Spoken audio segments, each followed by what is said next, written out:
Hello everyone, this is Salma Akhtab and welcome to your chemistry classes by Cell. हम लोग chapters जो start कर रहे थे कर चुके थे। आज हम लोग आगे के टॉपिक पे पढ़ते हैं, that is the list of the discoveries. उससे थोड़ा सा पहले थोड़ा सा अपना रिवीजन कर लेते हैं atomic structure and chemical bonding में।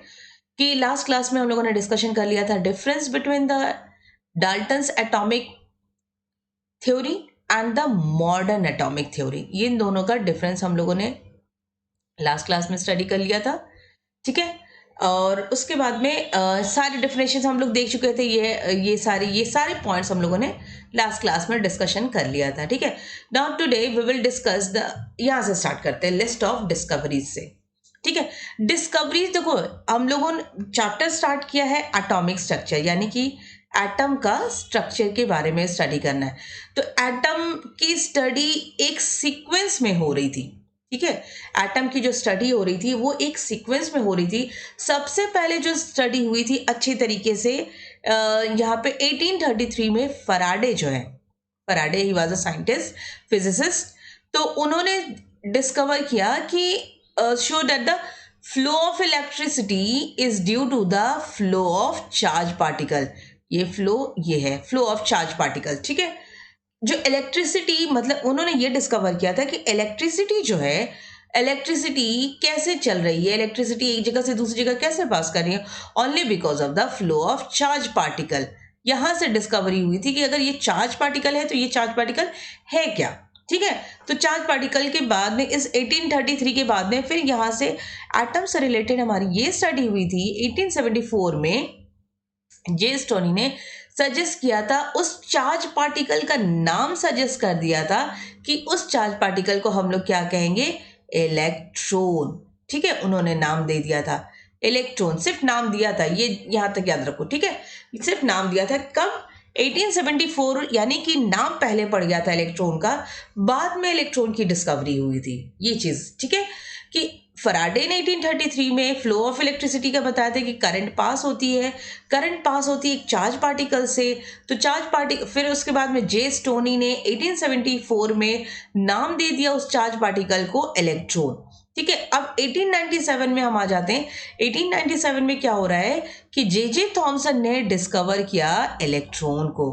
जे J Thomson who was the discoverer of the electron, ठीक है, 1897। आफ्टर दैन ऑलमोस्ट 23 ईयर्स के बाद, सोचो 23 ईयर्स के बाद में डिस्कवरी हो रही है प्रोटॉन की। गोल्डस्टीन ने डिस्कवर किया, किसकी, प्रोटॉन की डिस्कवरी की। फिर उसके बाद में आते हैं 1932, फिर से लगभग 12 ईयर्स के बाद में जेम्स चार्टविक ने डिस्कवर किया न्यूट्रॉन। इट मीन्स एटम में हमें पता है कि इलेक्ट्रॉन्स भी प्रेजेंट होते हैं, प्रोटॉन्स भी प्रेजेंट होते हैं, न्यूट्रॉन्स भी प्रेजेंट होते हैं। वो सब एक साथ कोई एक इंसान ने नहीं बताया, अलग अलग साइंटिस्ट ने अलग अलग टाइम में अपनी डिस्कवरी देते चले गए। आज हमें पता चला कि एटम का स्ट्रक्चर, एटम में ये चीजें हम लोग की प्रेजेंट होती है, इलेक्ट्रॉन होता है, प्रोटॉन होता है, न्यूट्रॉन होता है, ठीक है।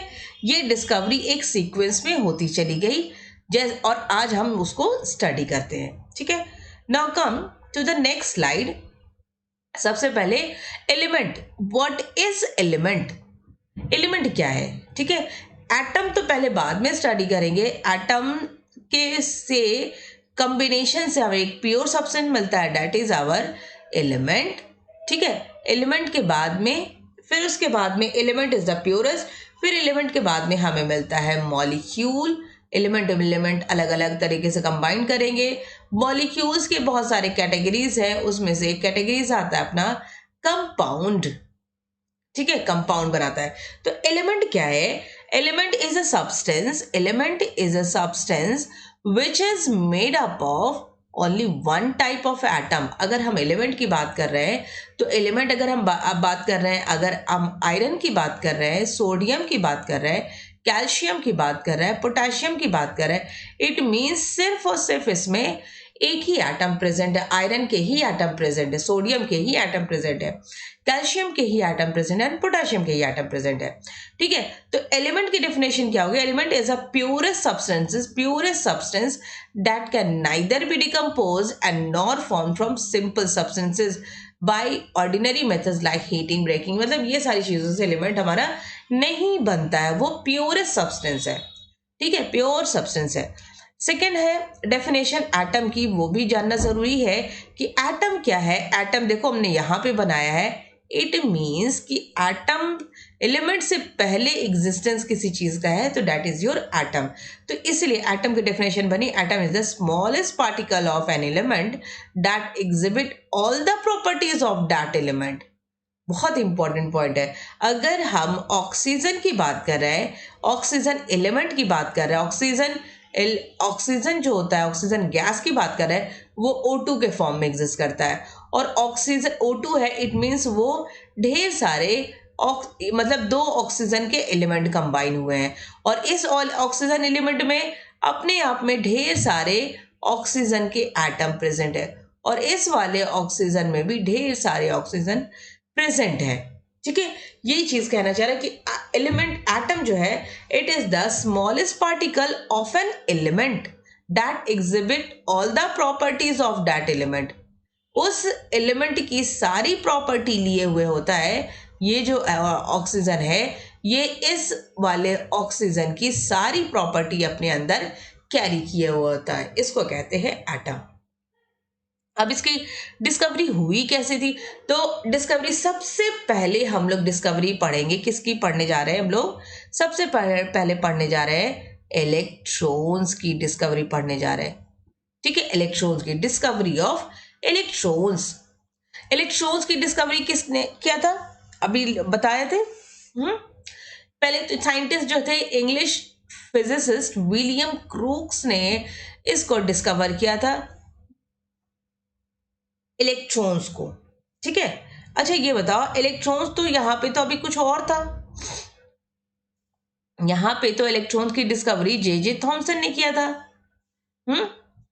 उसी तरीके से यहाँ पे भी आ जाओ, तो इलेक्ट्रॉन की डिस्कवरी डायरेक्टली नहीं हुई है, यहाँ पे भी पहले इसकी स्टडी की गई थी, उसके बाद में आया था। एक्चुअली इंग्लिश फिजिसिस्ट, देखो यहाँ पे इलेक्ट्रॉन नहीं लिखा है, बल्कि ये लिखा है he discover the cathode rays. Electron की जो डिस्कवरी हुई, ये इलेक्ट्रॉन जो है, इसकी डिस्कवरी डायरेक्ट इलेक्ट्रॉन पे नहीं पढ़ के किसी ने किया। एक्चुअली पहले कैथोड रेज की बात आई। कैथोड रेज अभी पढ़ेंगे क्या है, पहले कैथोड रेज की बात आई। कैथोड रेज की डिस्कवरी के बाद पता चला कि अच्छा, इसमें एक कोई चार्ज पार्टिकल प्रेजेंट होते हैं, उस चार्ज पार्टिकल को हम लोग कहते हैं इलेक्ट्रॉन। ठीक है, तो ये डिस्कवरी क्या हुई? तो पहले तो विलियम क्रूक्स ने डिस्कवर किया कैथोड रेज, और वो कुछ डायग्राम ऐसा है। ठीक है, आप लोग को क्लियरली दिख रहा है कि नहीं दिख रहा है? मैं दूसरे वाले स्लाइड में लेके चलती हूँ ताकि ये इजीली सारी चीजें क्लियर हो जाए। देखो, ये है हम लोग का कैथोड, ये है हम लोग का पूरा इक्विपमेंट, पूरा का पूरा इंस्ट्रूमेंट। ठीक है, ये पूरा होमवर्क है आप लोग के लिए, ये पूरा बनाओ इसको और अच्छे से डायग्राम करो। ठीक है, फिर हम नेक्स्ट क्लास में इसकी स्टडी करते हैं, क्योंकि ये डायग्राम बहुत इंपॉर्टेंट है। ये डायग्राम बहुत इंपॉर्टेंट है। ये हम लोगों का ये ट्यूब है। ठीक है, इस ट्यूब को हम लोग कहते हैं डिस्चार्ज ट्यूब। इस ट्यूब को कहते हैं डिस्चार्ज ट्यूब। ठीक है, जिसमें कि इधर हम लोगों का इलेक्ट्रिसिटी सप्लाई की जा रही है यहाँ से, और ये वैक्यूमाइज्ड पंप है। ये मतलब कि ये पूरी तरीके से वैकेंट होता है, वैकेंट होता है, इसमें कुछ भी कोई हवा तक नहीं होती है, इसलिए इसका नाम है डिस्चार्ज ट्यूब। और इसमें बहुत कम लो प्रेशर पे एयर है, और यहाँ से कुछ चार्जेस पास होते हैं। इलेक्ट्रॉन जब पास करेंगे तो वो यहाँ पर जैसे ही टकराते हैं तो यहाँ ग्रीन कलर का एक ग्लो होता है, चमकता है, जो कि बाद में पता चला था कि अच्छा, यही कैथोड रेज जो है वो अपने अंदर इलेक्ट्रॉन्स कैरी किए हुए होता है। अच्छा, जितना डायग्राम है, पहले डायग्राम बनाओ। ठीक है, हम लोग बाकी की चीजें नेक्स्ट क्लास में डिस्कस करेंगे। डायग्राम बनाने के बाद इसकी कैसे ये एक्शन करता है, इसकी एक्टिविटी और इसका वर्क सारा हम नेक्स्ट क्लास में डिस्कस करेंगे, ठीक है। Till then take care, stay safe, stay home and good bye.